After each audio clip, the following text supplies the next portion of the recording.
Thank you, Chair. I'd just like to place on record our gratitude as family members of those who rest here. Our gratitude to the 1621 Club, who year in and year out remember them at this special place, at this special time. Thank you very much.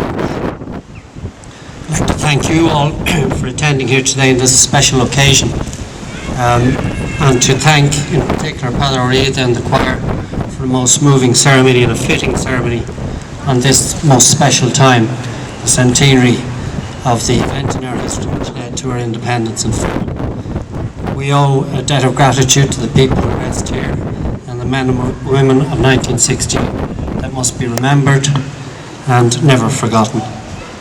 I would like on this occasion, if I could, to read from an account written by somebody in relation to the family of Eamonn Ceannt, because we remember today that though the men and women of 1916 should of course be remembered, that their sacrifice, the sacrifice of those in particular who were executed, passes on through generations.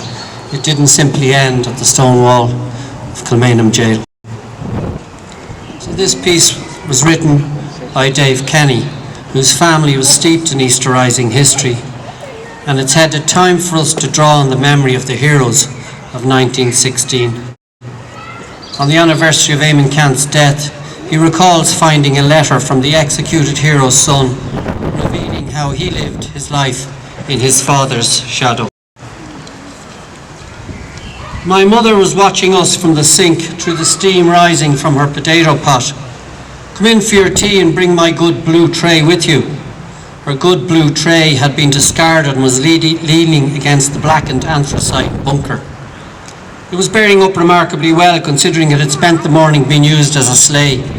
It was a great tray, bought as a wedding present in Switzer's by a friend of my father's family, the Walkers, a man named Ronan. He was a sad figure, my mother said. You may think it odd to start an article about 1916 with a description of a tray. It makes perfect sense to me. I grew up surrounded by 1916 memorabilia, not holsters or bayonets, but minutiae, buttons, photographs, books, a blue tray. History exists in both the heroic and the mundane. My dad's family were steeped in 1916. My great-granddad, Matthew Walker, published the Irish War News for Pearse and delivered his farewell letter to his mother. My Abbey actress grandmother carried dispatches for Charlie Burgess, you know him as Cathal Brua. My grandaunt Maura Nishulik led Cumann at Jacobs during the Rising. 7 years ago I was rustling through Grandaunt Maura's papers when a letter fluttered to the floor. It was from a man who had lost his mother, and it was signed simply Ronan. I had an inkling of who he might be, so I searched my father's books and took down Pearish MacLaughlin's last words, letters and statements of the leaders executed after the Rising in Easter 1916. I found the entry I was looking for and returned to the letter. I saw a 10-year-old boy holding a watch chain outside Kilmainham Jail. The boy is Eamonn Ceannt's son, Ronan. He is the man who gave us the blue tray. His mother is Aine Ceannt. My grandaunt Maura had spent the day before the Rising at their house. The tragically modest tone of Ronan's letter gives the impression of a man who feels that life has passed him by. Maura, from time to time for years past, I have wondered if Mammy was in a way disappointed in me for not showing myself to have been as fine a man as my father was.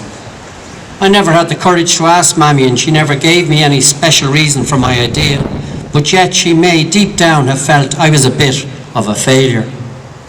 I'd rather know the answer to that question than be kept in ignorance, for if Mammy ever spoke of the matter, will you please tell me what she said, even if it's hard to hear.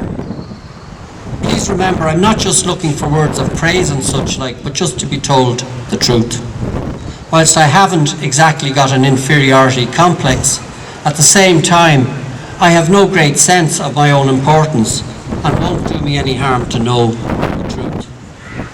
Mammy loved my father until death parted them, and until she died, she loved and honoured his memory and felt hurt when he appeared to be forgotten by those who owed him, equally with his companions, the freedom and good life which 1916 ushered in. Therefore, it might have seemed to her that my lack of forcefulness, as compared with my father's courage, was a bit of a letdown, shall we say. Anyway, tell me if you know. Ronan had never recovered from the death of his father. His words contrast starkly with Eamonn's as he awaited his fate. He calmly bequeaths a watch chain to Ronan and writes that everyone is cheerful and resigned to their fates. Tell Ronan to be a good boy and remember Easter 1916 forever. A few hours before dawn at 2:30 a.m, Eamonn lets his emotional mass slip and writes to Aine, not a wife but widow, before these lines reach you. I am here without hope of this world. My poor little sweetheart, ever my comforter, what can I say? I die a noble death for Ireland. My sweetheart of the hawthorn hedges and summer's eves. An hour later, he's blindfolded, put sitting on a soapbox before being executed. His son's letter shows the tragic effect the executions of the 1916 leaders had on their families. Aine became an anti-treaty diehard during the Civil War, and she suffered for it. Ronan suffered too. Try to imagine being 10, knowing that your father is about to be shot. Try to imagine then living in the shadow of a colossus you could never hope to emulate. Ceannt's death was no sterile blood sacrifice. It was a tragedy for his family. He was a man, not an icon. He was one of us. 1916 is not just a dusty chapter in a school book. It's so close, we can still touch it. As Eamonn was preparing to die, another comrade was penning his final words. Michael Mallin wrote to his baby son, Joseph, my little man, be a priest if you can. Father Joseph is still alive today. That's how near 1916 is. Eamonn's last words to his son were, my little son Ronan, take care of your mother. Ronan fulfilled his father's wishes. He never married. He looked after his mother until her death. He never realised it, but he too was a hero. He gave up his own life for the care of another. Eamonn and Ronan Ceannt show that ordinary people are capable of extraordinary selflessness. That's the true legacy of 1916. Revolutions are fought by ordinary people hoping to build an ordinary world. Our Ireland needs heroes.